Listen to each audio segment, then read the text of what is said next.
Today, there was a lot of volatility in the US stock market where I trade. And in particular, I had a profitable trading week. I was able to actually grow my account from about around 20 December last year, that is 2024, to today. I'm recording this video on the 20th of February by about 14%. And I started off by depositing 300 Canadian dollars and then later on added 15,000 US dollars. Now, in total, I have over 17,000 US dollars, and I'm going to show you. Now, the key thing for me is to look at the rate of return, which is above 14% over these around, let's say, just two weeks, right? If you are specifically looking at the trading days, which is a very good return. But now, the first thing is this video is meant for educational purposes.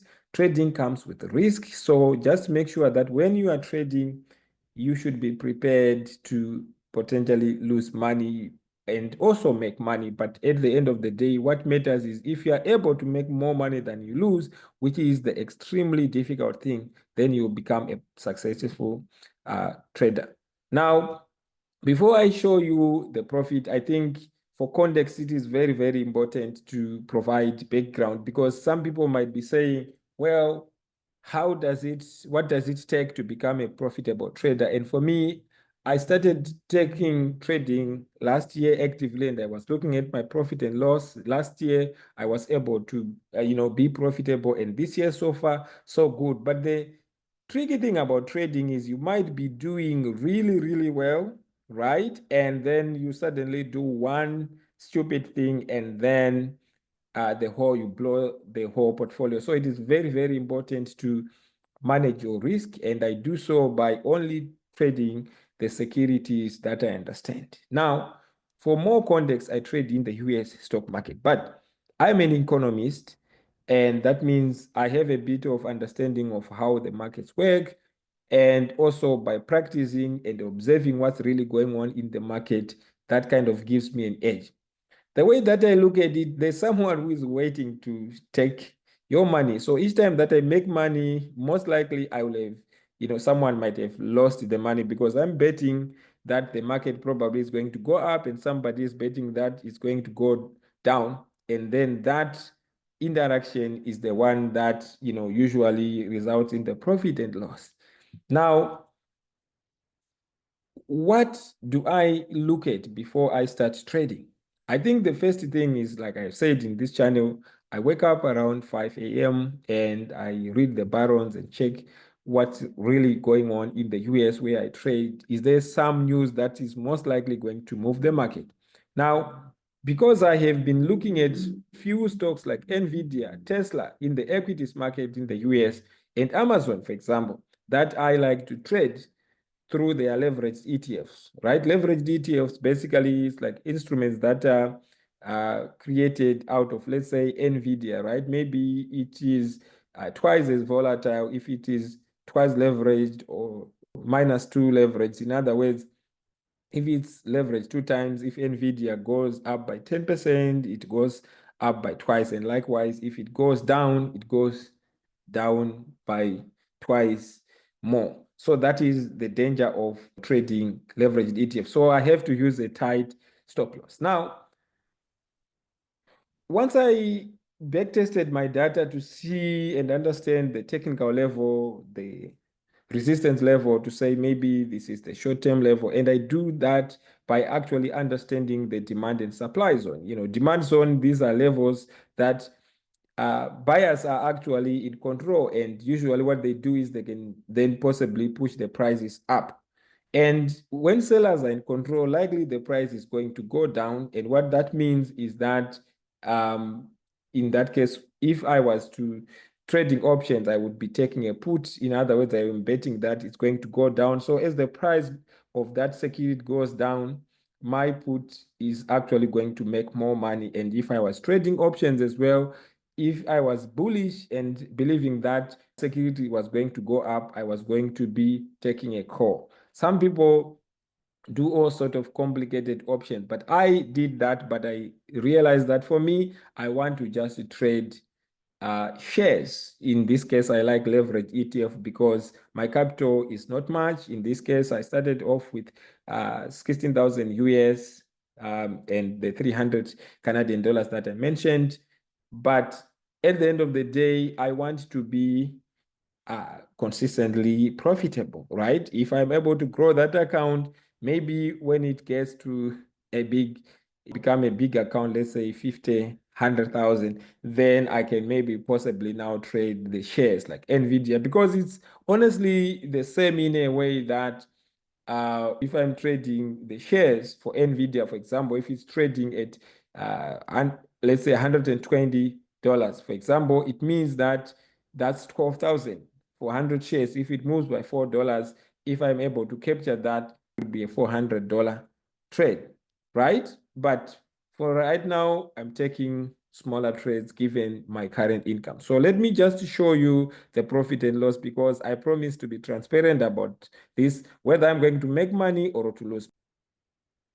So if you recall, this past week, I had a not so good week, and this was the return, it was at almost 10%, but also because of the exchange rate, so Canadian dollar and US dollar, I'm trading mostly in US dollar terms, so my money is in US dollars, and if the Canadian dollar depreciates, it means it's favorable. The value of that in nominal terms, it goes up, but in real terms, in terms of what it actually buys, it actually declines. Now, you can see that if I look at this, which is this week when I took this moments ago after the market closed, my account was 14.4% up, which is the most important number. I don't really look at this profit number per se, but I like to look at the rate of return to say since December the 20th, when I added, I think around there when I started, trading with the 15,000 US dollar, right, in this account that I'm sharing with you,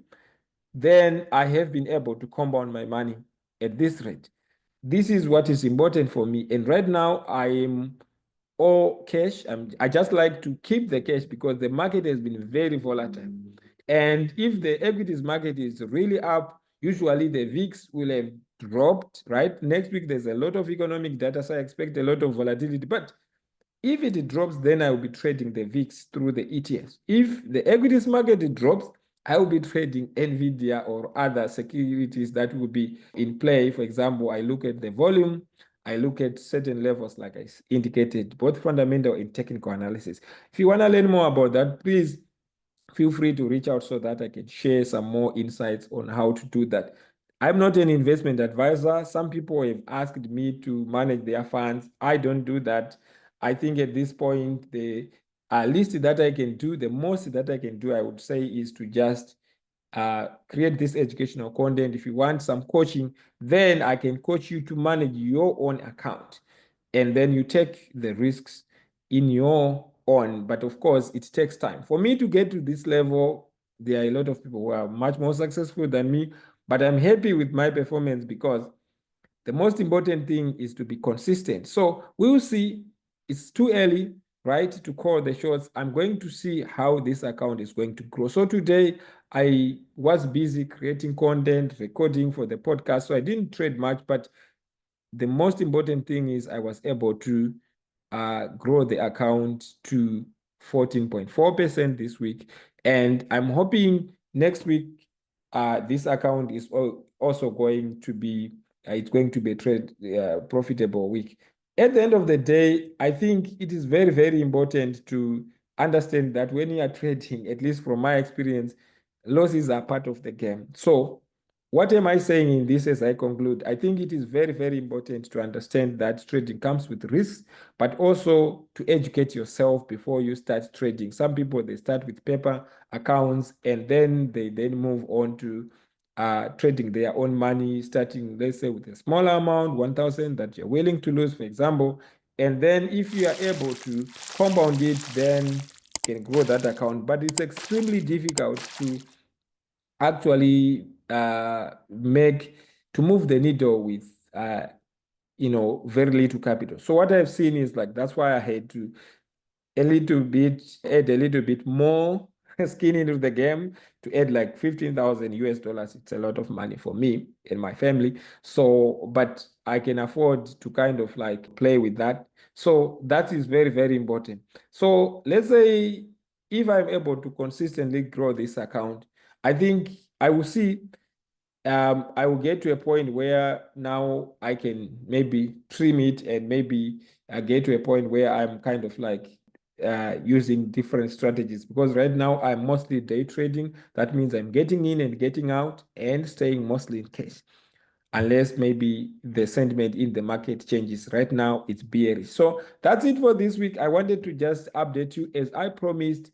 This is what's been going on in the market. It's been a crazy, crazy week in the US. But the good thing is I managed to close my week in sitting on 14.4% profit. So let's see what next week will be in store for us. Until next time, trade and invest wisely. I will see you next week, and bye-bye for now. Don't forget to subscribe and please like and share this video as well. Thank you again.